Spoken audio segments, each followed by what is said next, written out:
അപ്പോൾ 2025 ഇറങ്ങാൻ പോകുന്ന ആനിമീസ് ഒന്ന് നമുക്ക് നോക്കാം. ഫസ്റ്റത്തെ ആനിമിയാണ് the beginning after the end. April 2, 2025 ഇത് റിലീസാകാൻ പോകുന്നത്. പിന്നെയുള്ളതാണ് ഡെവിൾ മെയ് ക്രൈ.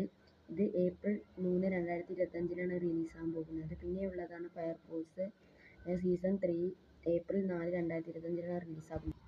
6 മാസത്തെ ബ്രേക്കിന് ശേഷം വൺ പീസ് ഏപ്രിൽ 6, 2025 തിരിച്ചു വരികയാണ്.